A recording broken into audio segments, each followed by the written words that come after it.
Hey, and just a quick reminder that the audio-only versions of these Vital MX interviews are available on the Vital MX podcast page. Search for it anywhere you get your pods and let your friends know about it. What's going on, everybody? Dark Side from Vital MX. Today, I've got the newest Star Yamaha rider, Stilez Robertson. What's going on, Stilez? Oh, not much, just getting all settled up here in Tallahassee. Yeah, how was the move? It actually wasn't that bad. My old practice mechanic, Jack, was down in Claremont with me, and he helped me pack up a U-Haul and just ripped up here to Tallahassee, and just been slowly moving in, getting everything I need. And it's my first actual house. I had kind of like an apartment in Claremont, so I got my first house. So nice. With that comes a lot of things that you don't realize you need. Thank you. Hey, at least it wasn't like moving to SoCal and you had to go all the way across the country. Yes, that is a relief. It was only like 3.5 hours, so it wasn't bad. Right on. Well, let's get into this. Before we get into the new stuff, I want to just talk about you coming off your amateur career. You had an injury, I believe, at 18, and then multiple wins at Loretta's in 19 and 20. Yep. How was it? How prepared were you for that first year pro after all those championships? Because if I'm not mistaken, it was sort of a last minute thing to go full-time pro, wasn't it? You were still considering staying amateur one more year? Yeah, no, it was kind of I was going to stay and race freestyle and then do a full year outdoors the following year.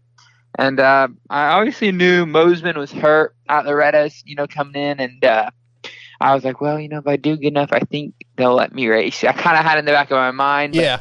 They weren't budging or giving me any secrets, but no, coming in, honestly, I felt good because that whole year I was riding with everyone during COVID, and everyone was on outdoors and we were all doing motos together. So, I had RJ, I had Zach, I had all those guys there. So I kind of knew what the speed was, but I think I lacked a little bit of the mental, and then I think I just came in not underprepared, just I think surprised. Yeah, exactly. And first round was not very good. I think I don't even remember. I got DQ'd the first moto because my mechanic tried to come put my chain back on because it fell off in the second turn. And it was funny. I was actually talking to someone about this not long ago. I think I was like 6 probably off the start, and I was like, man, I wonder how much that would have changed my day if my chain was the derailed that first moto. But no, I mean, it is what it is, And I think the second round was the mudder at Loretta's, and I ended up getting 8th or something. And I mean, it counts, but it doesn't count. Mudder, everything kind of goes out the window. Yeah. But then after that, it was kind of just a slow grind of battling with people. I think what caught me most off guard was, it don't matter what position you're in a battle for your life. If you're in the pros, you're battling for 12th like you were for the win in amateurs, if not harder. So I think that kind of caught me off guard, is there's no giving up a spot, and that was pretty gnarly to learn at first. Yeah, that was actually my second question. What was the biggest eye-opener? So that's what most younger riders in the 250 class say, is there's not only 4 fast guys or 5 fast guys like in amateurs. They're all fast. No, yeah. In my first year, I remember Ironman, Fran just crashed in the first turn or first lap or something. And I remember seeing him halfway across the track. And then halfway in the moto, 20 minutes in the moto, here he comes blowing my doors off. And it's just dude, things like that, you're just what in the world? But then you're battling. I battled. I feel like I found Alex Martin that year. No matter where we were finding each other a little bit. And it was just funny. I was battling these dudes I've watched on TV a lot. And that was kind of weird, But I don't know. All in all, it was a learning curve. I mean, it's still a learning curve. Every year you learn something new, You mentioned maybe not being all the way prepared mentally. Give me some more details on that. What do you mean? Yeah, I think just coming from the Loretta's, I wasn't kind of prepared to race in the pros and really hadn't thought about it, and it's a lot different than people think, it's you're watching. It's weird because you've watched those people for so long that you're racing that it's not even starstruck. It's just should I be battling with these guys as you're battling with them, And it's kind of weird to think. And then, you know, once you kind of get past that a bit, it changes. Okay. Yeah. I can see that. Like I can see the starstruck thing sometimes too. I mean, not always, but sometimes you're racing your heroes. I mean, that's just right. Yeah, 100%. And I feel like, you know, that is a bit of a starstruck, but it's also like, should I be battling? You know, you kind of second guess, should I be battling with these guys? But no, it's crazy. I remember, heck, I'm still starstruck by like Tomac. I remember that. I can remember being on like 85, or I was on 50s. He was on like super minis, maybe big bikes. I remember seeing his camper because I think he had like a Weekend Warrior sponsorship or something. And I remember staring at it like, oh my gosh, Eli Tomac. So it's funny to think about now. Have you ever told him that?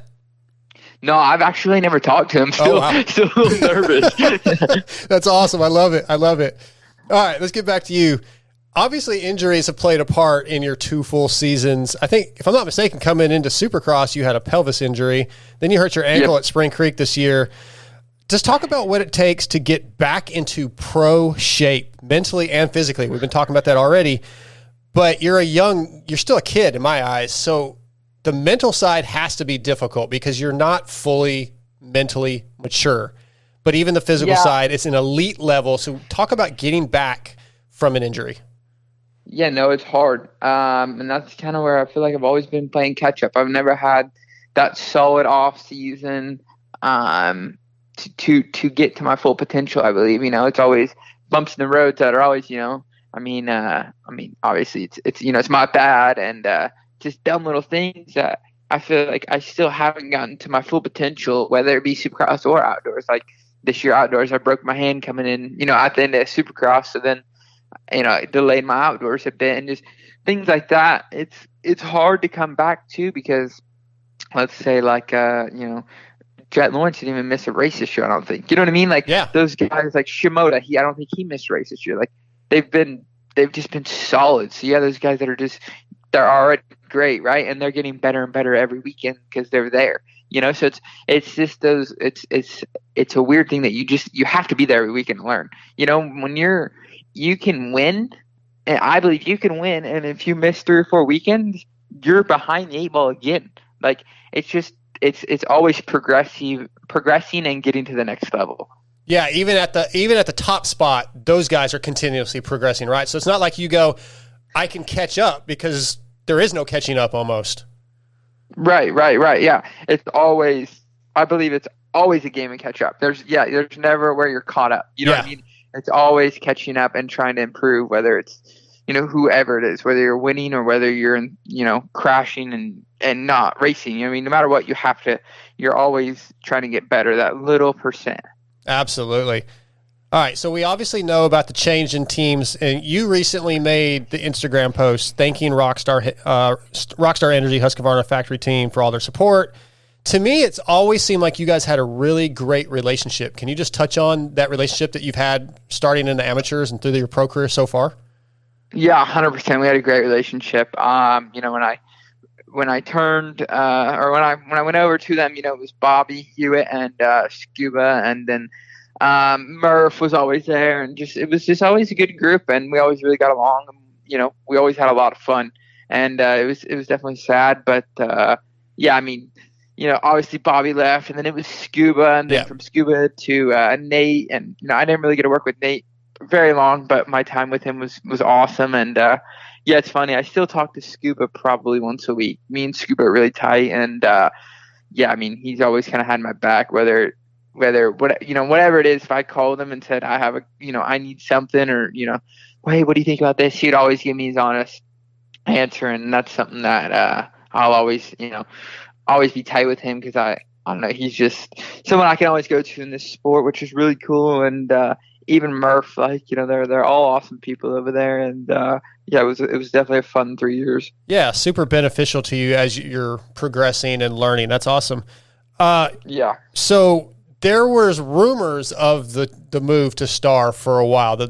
Obviously the leak. There was a little bit of a leak on the information. So I assume people at Rockstar Husky kind of knew what was going on. And this question came from Michael Lindsay. He was just kind of curious if there was any tension because of that. Once that stuff inside the industry, these things are usually pretty well known. Did it get awkward at all?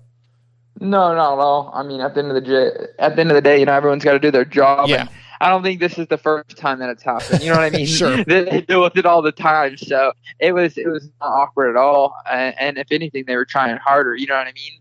And yeah, I mean, it was great from day one to my last day. They were great. So yeah. I mean, they never made it feel awkward or not wanted or nothing.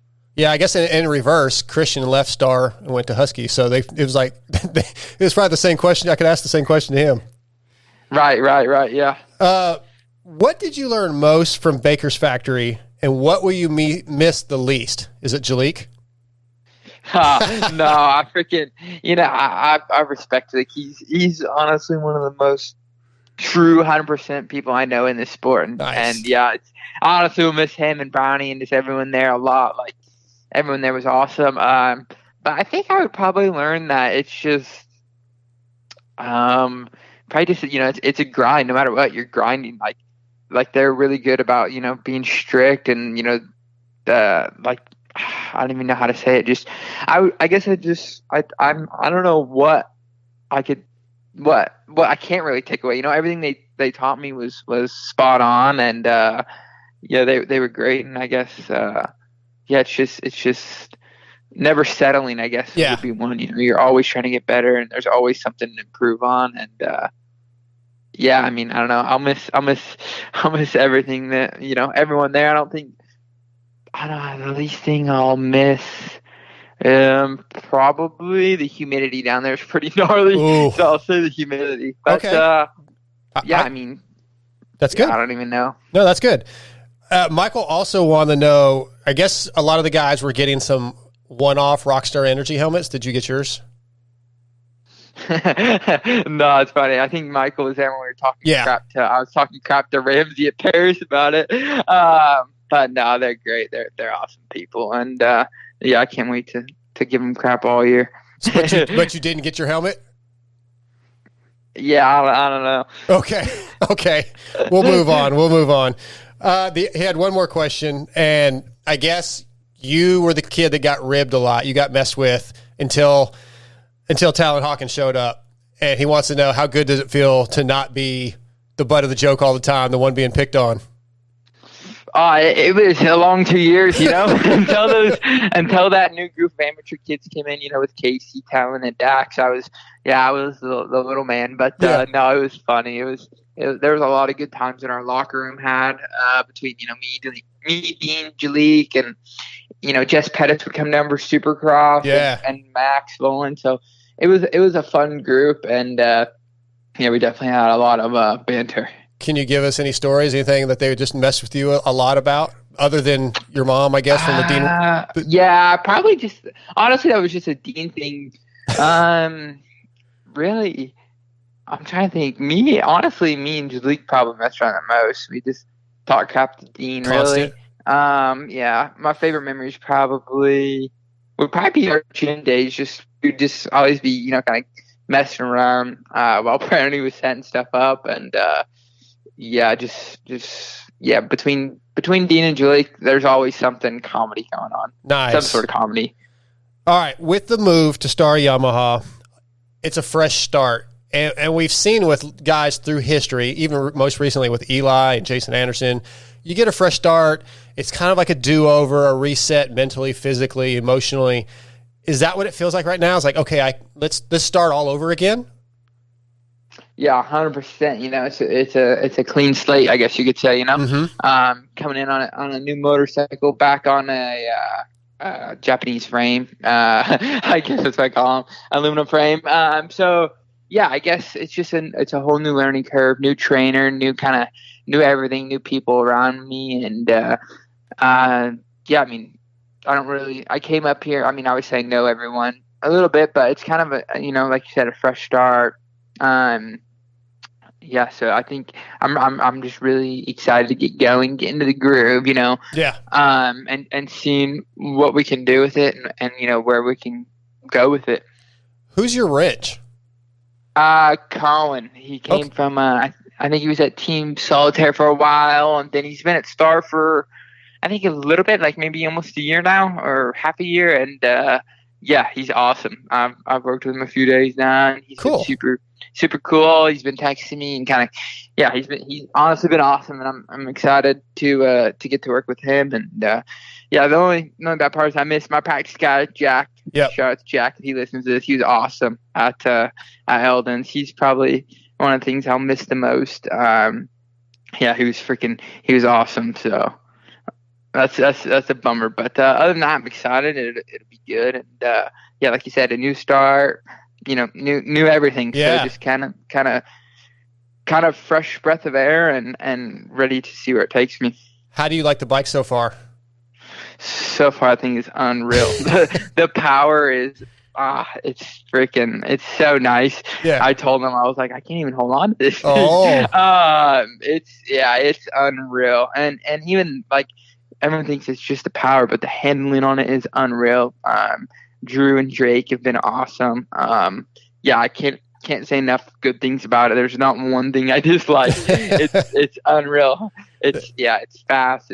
I don't even know how to describe it. Yeah, it's just, they freaking hit it out of the park. That's awesome. That's what we keep hearing. All right, what are your expectations going into the season? And have you talked to Bobby Reagan? And we know his expectations are high at all times. Yeah, I mean, obviously it's early, but I mean, my expectations are definitely I've been a podium guy, at Daytona and Redbud, yep. But I want to be up there every weekend. I think that's kind of what is expected and what I expect out of myself. And I think if we stay healthy and we have a good off season, there's no reason we shouldn't be doing that. And fighting up there and fighting all. I don't even know how many rounds it is now with this Super World or Supermoto Championship, but I want to be there every round, and I want to be up there, up front battling, I like it. What do you think about that Super Motocross World Championship? A little playoff run at the last 3 rounds where there'll be, all the 250 guys will come together for a title. Yeah, I'm honestly not read super deep into it. I think I was riding the day it came out, I want to say. Tuesday. I was doing something when it came out, and I haven't really read into it, but from what I've seen, it's going to be really cool. It's kind of the finale at the Coliseum reminds me of almost a Monster Cup, so yep. I think that'll be cool. It'll be interesting, and I think it's something, the Peacock platform doing the whole thing. I think it can only help our sport grow, and that's what we ultimately need at the end of the day. So I think that's a good plus, and I think just the more eyes and the more as just a regular fan or person, you see it more and more on TV on a continuous channel. You're going to watch it eventually. So I think that's a huge step in the right direction. And I think a huge step in the right direction too is MX Sports and Feld working together. I think that can only benefit us riders in the long run. So we'll see where it goes from here. Awesome. Yeah. Just FYI, you can find all the information on Super Motocross at vitalmx.com, man. Just go check it out, Stilez. Oh yeah, I'll have to give it a read. Do it. But so the chances are you're going to be able to qualify for the playoffs. I mean, you'll have no problem qualifying for that. But once you get in there, all the 250 guys are in one group, right? It's 3 races, all the 250 guys, and there's a chance for you. I think it's $500,000 for the champion of the overall series. Oh, wow. Yeah, and points reset. There'll be some bonus points for for overall wins and outdoors and supercross wins, and there'll be a few things like that. But there's going to be a chance for guys that maybe even if you got injured somewhere through the season, you can come back and still be in it and have a chance to win. Right. So it's pretty cool. So yeah, a chance to win some money and maybe be the first ever Super Motocross champion. Yeah, no, I think it's a great thing for our sport, and I think it'll make it interesting. You know what I mean? At the end of the year, everyone will still be on their toes, and you'll have to be sharp and ready for those last 3. Absolutely. All right, last question. I want to know what Stilez Robertson's mantra is for 2023. So, what are your words to live by for next season? Got anything? Ooh, that's a good one. Probably should have given you a heads up on that. No. Take no shit. Yeah, Probably take no shit or never say die. Just okay. Always, I don't ever want to. I just want to be there and I guess dig all year. I like it, man. I like it. Stilez, that's all I got, man. I appreciate you having some time. I know you're busy and it's been a hectic time in your schedule, but thank you for taking 30 minutes out for us. No, thank you for having me on. Absolutely, dude. Take care, and we look forward to seeing you in January. Yes, sir. Thank you. All right, buddy. See ya. All right. Talk soon. Bye.